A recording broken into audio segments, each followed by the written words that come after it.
288 US$ pour cette montre Micro Rotor. C'est le projet assez incroyable qui sort aujourd'hui sur Kickstarter.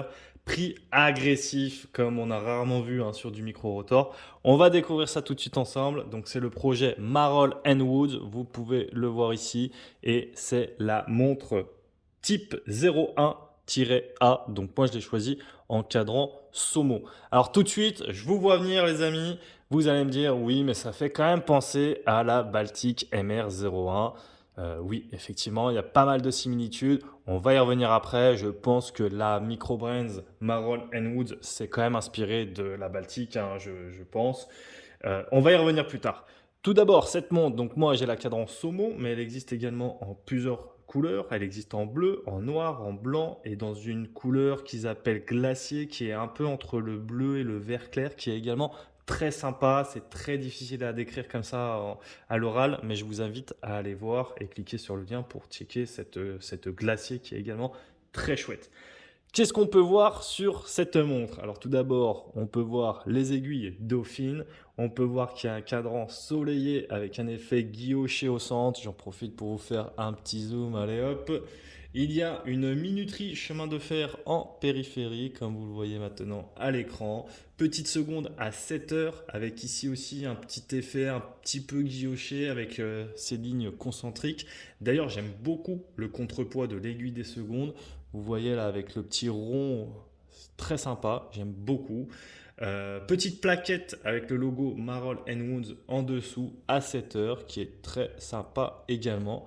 Je sais pas ce que vous en pensez, mais regardez, ça vient un peu donner du relief puisqu'il a été hop, appliqué sur le cadran, donc très sympa avec ses chiffres breguet, etc., etc.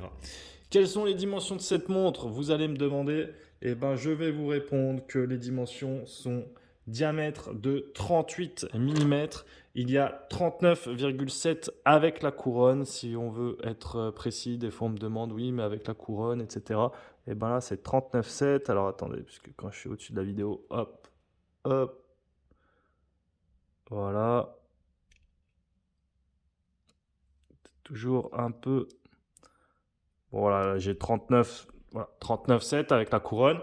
Corne à corne de 45. J'avais également corne à corne, vous voyez ici 44,6. Je prends les mesures un peu à l'arrache, mais je les ai pris un petit peu mieux avant. C'était voilà, 45. Entre cornes 20 mm. Je crois que d'ailleurs c'est écrit sur le bracelet. Vous pouvez voir ici. Et enfin, épaisseur, tenez-vous prêts, 9,2. Alors l'épaisseur, c'est vraiment top, hein. Franchement, 9,2 d'épaisseur, là, on est royal. Donc là-dessus, super dimension, j'apprécie beaucoup. La couronne, d'ailleurs, j'en profite pour vous parler de l'épaisseur, pour vous montrer un peu comme ça. La couronne n'est pas logotée. Il y a quand même, vous voyez, un joli jeu en fait avec le boîtier. On voit les cornes hop qui viennent se rajouter dans la continuité. C'est plutôt bien designé, j'aime beaucoup. Vous me direz ce que vous en pensez dans les commentaires. Les cornes ne sont pas percées, mais pour une dress watch comme ça, je trouve qu'il ne fallait de toute manière pas les percer. On en profite pour d'ailleurs sur les cornes, je vous ai pas montré, mais moi j'aime beaucoup cette espèce de petit crochet un peu qui très bien designé, j'aime beaucoup. Les fonctionnalités, on va y revenir, mais bon, il n'y a pas non plus 36 000 choses. Heure, minute, seconde. Étanchéité de 5 atmosphères. Le mouvement, c'est donc ce mouvement micro-rotor. C'est un mouvement avec, il me semble, 50 heures de réserve de marche. J'ai un doute sur la réserve de marche. En tout cas, c'est le mouvement Hengzu, le calibre 5000A. Donc, c'est exactement le même calibre qui a été utilisé sur la Baltic MR01. D'ailleurs, je peux vous montrer rapidement à quoi. Hop, vous voyez là. Hop là, vous voyez, c'est vraiment le même mouvement avec les mêmes décorations, avec ouais, les mêmes écritures, etc., etc. Donc, mouvement Hengzu calibre 5000.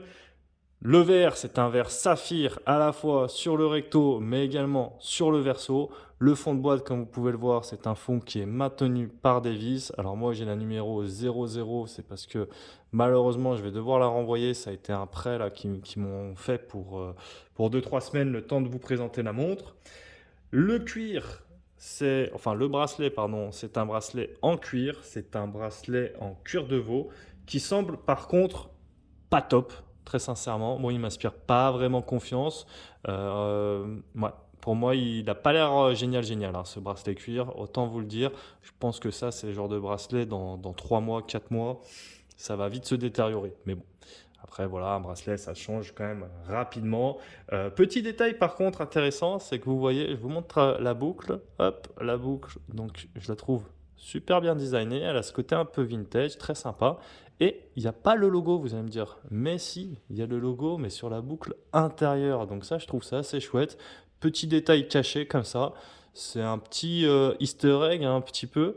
Donc j'aime beaucoup ce petit logo à l'intérieur, gravé à l'intérieur au laser. Je trouve ça un petit détail assez intéressant. Donc voilà. Qu'est-ce qu'on va pouvoir dire de plus? Couronne, hop, c'est une couronne un peu type oignon, hein. Tac, tac, j'en profite pour mettre un petit tour de couronne. Et grosso modo, on a fait le tour de cette montre. Je vous la passe quand même au poignet pour vous montrer sur mon poignet de 17 à quoi est-ce que ça ressemble. Franchement, montre très élégante, micro-rotor, chiffre Breguet. J'aime beaucoup avec la petite plaque, franchement, Marol Wood, je la trouve bien positionnée. Franchement, elle est top avec les cornes comme ça qui sortent un petit peu du boîtier. Je trouve ça vraiment bien designé. Très fin, 9,2 d'épaisseur, c'est assez fou. Donc, euh, donc voilà, dites-moi en tout cas comment vous trouvez. Moi je trouve que franchement pour ce prix-là, c'est quand même assez incroyable, hein. Je rappelle, hein, le prix de ce micro-rotor, c'est quand même, on va pas cracher dessus, 288 USD et pendant 10 jours pour le Early Bird. Et ensuite ce sera à 305. Bon, après, maintenant qu'on a dit ça, qu'est-ce qu'on va pouvoir dire dessus? Je pense que ce qu'on peut faire éventuellement, c'est une petite comparaison, un petit comparatif avec la Baltic MR01, parce que forcément, ces deux montres se ressemblent. Alors, comme on l'a dit, c'est le même mouvement, c'est les mêmes specs, c'est la même déco sur le rotor, avec tous les deux des fonds de boîte qui sont ouverts et à fond maintenus par des vis. En revanche, la Marol Wood, elle fait 38 mm de diamètre. La Baltic, elle fait, elle, 36. Les finitions du cadran sur la Marol Wood, il y a un contour du boîtier qui est plus... hop, si vous voyez ici. Voilà, il y a une finition du cadran qui est un petit peu différent. Donc là, c'est plus grainé sur la Baltic. Ici, c'est un petit peu plus guilloché, etc. Voilà, il y a une petite différence. Il y a également une différence, c'est le contour du boîtier, oui, j'allais dire. Là, il est plus sympa, je trouve, sur la Marlon Wood pour le coup, parce qu'il est un petit peu plus bombé, alors que ici, vous voyez qu'il est vraiment à plat. Je vous invite à regarder d'ailleurs la vidéo qu'avait fait Charles sur la MR01, qui était très cool. Ça vous permettra de mieux visualiser. Là, malheureusement, je ne l'ai pas dans les mains. Ça aurait pu être chouette, mais je ne l'ai pas, donc je vous invite à aller checker sa vidéo. Qu'est-ce qu'on va pouvoir dire de plus? Il y a les aiguilles Dauphine qui sont sur la Marlon Wood, sur la Baltic, c'était des aiguilles feuilles. Je crois que j'avais vu quelque chose de plus. Si, il y a une graduation en fait, il y a un rappel de graduation. Là, vous voyez toutes les 5 minutes sur la Baltic qui n'est pas sur la Marol Wood. Qu'est-ce qu'il y a d'autre? Il y a une couronne qui est différente. Sur la Baltic, vous voyez, c'est une couronne un petit peu plus plate. Il y a un verre saphir sur la Marlon Woods. Il y a un verre acrylique sur la Baltic. Donc on le rappelle, le acrylique, il est plus facilement rayable que le saphir. Donc après, il y a le côté un petit peu plus vintage qui rentre en compte, etc. Mais c'est quand même plus de coûts sur le saphir que sur l'acrylique. Vous voyez, mais c'est vraiment... Ça fait un petit peu copier-coller, quoi. Donc, je trouvais ça un peu sympa de vous présenter cette montre, puisque vraiment, c'est une montre pas chère. Alors, J'aime beaucoup la marque Baltic et c'est vrai qu'on échange beaucoup et je les aime beaucoup, et cetera. Heu, L'idée, c'est vraiment pas tout de dire: «Ah regardez, il y a moins cher ailleurs». L'idée, c'était que quand on avait sorti la vidéo sur la Baltic, il y en avait beaucoup qui disaient: «Oh là là, mais c'est abusé, regardez chez Lombini, ils font des montres, qui sont à 300 € et qui sont bien meilleures». Et moi, souvent, je vous disais: «Oui, OK, la Lombini a des micro-rotors. OK, elles sont à 300 € quand, la Baltic est à 654. Mais attention, puisque le mouvement ne fait pas tout et comme je disais, il y avait, bah, la qualité de définition, il y avait le cadran, il y avait tout le reste qui n'allait pas forcément en lien, avec la Baltic et qu'on voyait que la Baltic était vraiment au-dessus. Là-dessus, sur la Marlon Wood, quand même, ils ont fait des belles finitions, ça n'a rien à voir avec la Lombini et là, je peux entendre que oui, la Marlon Woods est une jolie montre, ce que j'avais un peu de mal à entendre, très sincèrement, sur la Lombini. Alors après, comment est-ce que ça s'explique? Alors tout d'abord, ici, c'est un Kickstarter. Donc c'est un coût, je ne pense pas que s'ils reproduisent la montre derrière, je ne pense pas qu'elle va rester à ce prix-là. Puisque là, s'ils la font à 288, puis ensuite à 305, donc seulement 17 $ de plus, bon, je pense pas qu'ils gagnent beaucoup d'argent dessus, très sincèrement, quand on connaît les coûts de prod. Donc ça, c'est la première chose, c'est que c'est un Kickstarter et ça va probablement augmenter plus tard. La seconde chose, c'est que bah, Baltic, eux, ils sont basés en France. Ils ont à payer des salaires français. Ici, sur la Marlon Wood, ils sont en Asie, donc je crois qu'il y a une partie à Singapour, une partie à Kuala Lumpur et une partie en Malaisie. Donc je me demande si c'est pas trois associés qui sont des trois pays. Enfin, je ne sais pas, mais en tout cas, c'est ce qu'ils disent sur la page Instagram.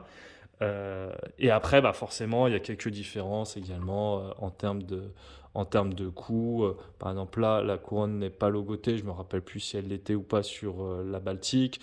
Il y a quelques différences qui doivent revenir au niveau de la prod. Je pense sincèrement que le boîtier a une un petit peu meilleure finition peut-être sur la Baltique qui était un petit peu plus cher, je ne sais pas, mais j'ai l'impression. Le bracelet sur la Baltique est quand même de meilleure qualité également. Donc voilà, ça explique plusieurs choses. En tout cas, je trouve cette montre très sympa. La petite plaquette ici, Marlon Woods à 7 heures, elle est très chouette aussi. D'ailleurs, je ne vous ai pas montré, mais hop, vous avez le système de changement de bracelet rapide. On en profite quand même pour admirer hein, ce micro-rotor. Donc le micro-rotor, vous voyez, c'est le rotor qui sert à la montre automatique. Donc quand il bouge comme ça, il vient recharger la montre. Il vient resserrer du coup le ressort. Et en fait, ce micro-rotor, l'idée, c'est que vu qu'il est tout petit, bah déjà, il est vachement plus épais, comme vous pouvez le voir ici, pour venir compenser. Mais non seulement il est petit, mais du coup, il peut se mettre, au lieu de recouvrir tout le mouvement, il recouvre, enfin, il vient se mettre à la hauteur du mouvement. Et en fait, c'est ce qui permet justement une super bonne épaisseur de 9,2, je le rappelle. C'est vraiment grâce à ce micro-rotor. Donc ça, c'est vraiment génial. Euh, voilà. Donc, merci en tout cas à Baltic qui ont commencé à ouvrir un petit peu la voie au micro-rotor, un petit peu plus sur des micro-brands à des prix abordables. C'est vrai que sur la Marlon Woods, c'est très bien. Après, à choisir, j'aurais peut-être pris la glacier, puisque la glacier, c'est quand même une couleur qu'on n'a pas l'habitude de voir. Et je pense que sur la saumon, bon, c'est vrai que ça se rapproche de la Baltique. Si vous prenez la glacier, il y a quand même un autre style, la bleue également, etc. Et d'ailleurs, la première photo que j'ai vue de cette Marlon Woods, c'était la glacier. Et je la trouvais très sympa et ça m'a pas choqué comme ça. En me disant ah tiens on dirait une MR01. Par contre c'est vrai quand on prend la saumon, bon voilà il y a quand même des codes en commun. Après le micro-rotor pour la défense de Marlon Woods, du moment où on prend un micro-rotor, c'est qu'on veut une montre un petit peu dress watch. Du moment où on veut une montre un petit peu dress watch, bah forcément les aiguilles Dauphine, enfin je dis des aiguilles Dauphine, hein, mais encore une fois, la Baltique avait elle des aiguilles fines, des aiguilles feuilles, pardon, mais les aiguilles Dauphine ça peut être un choix, comme les index avec les chiffres Breguet. En fait, du moment où on dit bon bah on prend un micro-rotor, il y a aussi tout l'attirail qui va avec et forcément bah Baltic a tapé dedans et du coup bah Marlon Woods doit taper aussi dedans et il peut pas non plus faire un truc trop différent. Je comprends aussi qu'il respecte en fait Il pourrait faire un truc plus différent, mais il y a quand même des codes et je comprends aussi pourquoi il rentre aussi dans ces codes. Après, voilà, comme je l'ai dit, je pense que c'est quand même inspiré, qu'ils ont vu un peu ce que faisait Baltic et qu'ils se sont dit, ah tiens, c'est chouette, etc., etc. Quoi qu'il en soit, je commence à être un petit peu bavard. Vous me direz, vous, ce que vous pensez de cette Marol Unwoods dans les commentaires. Est-ce que vous préférez la Baltic ou est-ce que vous préférez la Marol Woods? Mais en tout cas, je trouvais que c'était assez sympa de vous présenter celle-ci. Malheureusement, je vais devoir la renvoyer. Mais voilà, je me suis dit, ça peut faire une montre sympa pour un petit budget avec un micro rotor. Allez, ciao les calibrés.